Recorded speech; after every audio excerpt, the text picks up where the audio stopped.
In Article 21, subsection 3, it states, "The will of the people shall be the basis of the authority of government." And that is precisely why we are here, why we are meeting here today. There are so many laws crafted for so many vested interests, that unfortunately redounded to the suffering, the downgrading of the living standards of the vast majority of our populace. That is why we do need a focus. A focus that all legislation should be beneficial to all people or all our peoples, preferably all of the time.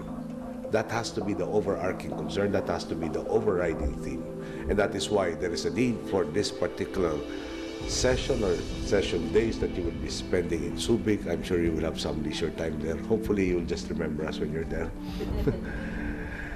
And in that process, you will be actually the active agents in attaining that betterment of our people's lot by primarily doing your function to be that legislative liaison that will get all of our legislators fully on board, fully supportive, and have that idea of a unified populace or unified government structure headed towards the betterment of our people's lives.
Definitely be an equivalent training to, especially for legislative liaison officers, yung required training natin.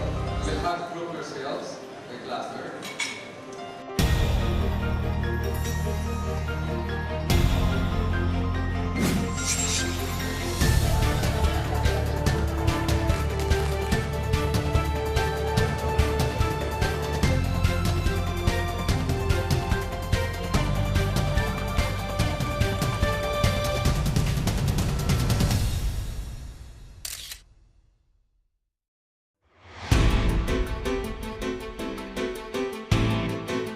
In a state of nature, people basically wish to protect their interests.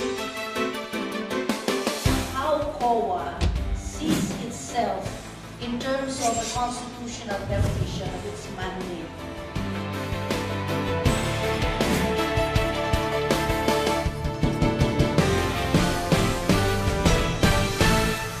All others without due process, the taking out of life is already a violation of this. That even right, natural right, or even constitutional right.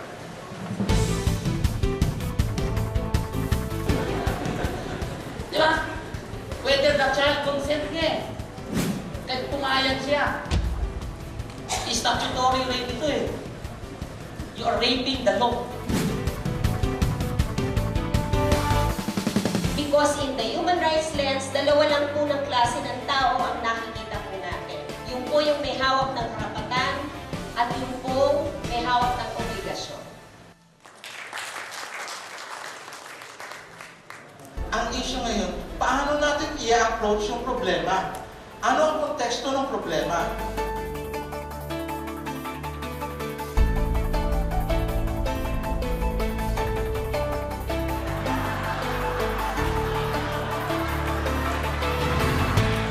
You, as Department Stabilization Officers, have to be very proactive. Dapat palagi natin isa-isip na hindi tayo legislature. Any legislative or policy analyst must understand that we are analysts. Because at the end, we wanted the policies of TECA to shine. So what did we do? We ran the NDP.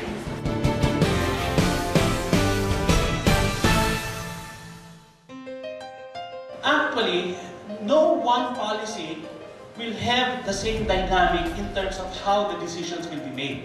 Ito lang ang katanungan ko kasi kung gusto natin yung ilipat itong mga low points dito sa strong points, hindi kaya yan maging source of corruption to serve one's interest na kunyari ayaw pero pag sinukulay naman uunahan.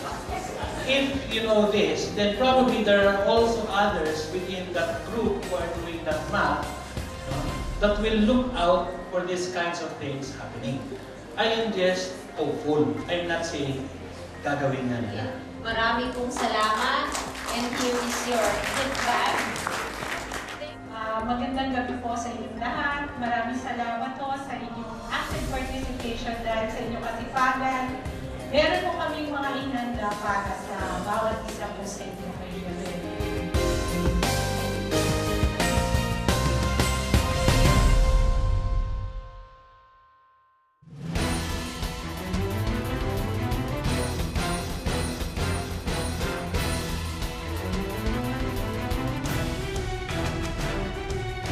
From one of you here will become the next congressman or senator of this country. Furthermore, the administration's commitment to human rights represents a continuing break in the past.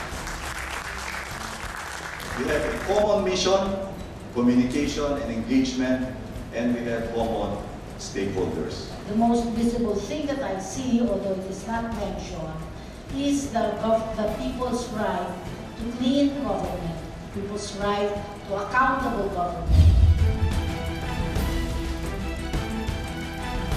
Let's work together so that we can make sure that the legislative agenda of the President will come out. So you really help us, and in a manner of speaking, you manifested that very clearly, because you share what makes you Congressman. You share his minds. To Senator Franklin M. Relon.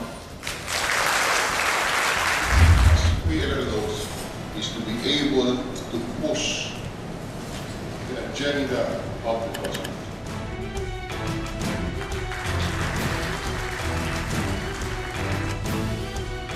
You have to be familiar with the legislative process because you won't be able to employ the appropriate intervention if you're not familiar with the process. In conclusion, let me again laud the efforts of the country to integrate human rights objectives and standards in government's development objectives. HRB mainstreaming puts in place a much-needed public policies, programs, and resources that will have incremental effect not only in achieving the MDGs, but also in progressively improving step-by-step the human rights situation in the country. So again, thank you all very, very much. Thanks to ETHA for your leadership on this.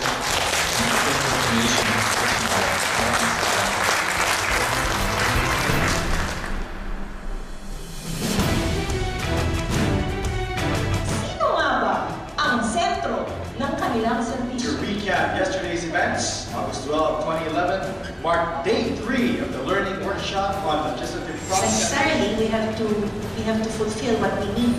The best effect is you, the agency and the departments and other stakeholders lobbying with the senators. It was a great learning opportunity for us as government workers, both in legislative, advocacy, and liaison. Mas marami sa inyo na experience sa akin dito. I just want to express and tell you, let you know na naintindihan ko yung nitty-gritty, naintindihan ko yung how it works on the ground, and naintindihan ko higit sa lahat yung how it feels to be on the ground na kulang ka ng support or wala kang support at all. So therefore, essentially, magaling tayo ng magkasuportahan. Marami po akong pondo dun sa OP, you just let me know kung anong kailangan. At the end of the day, the way you do your jobs affects the child who has to walk barefoot to class every day. It affects the father who has to work 3 jobs to raise 5 children. It affects the ailing grandmother whose family cannot afford decent health care. They are depending on us to win back their hopes and aspirations. They are depending on us to allow them to achieve their greatest potentials. Let us not let them down. Failure definitely is not an option. Thank you.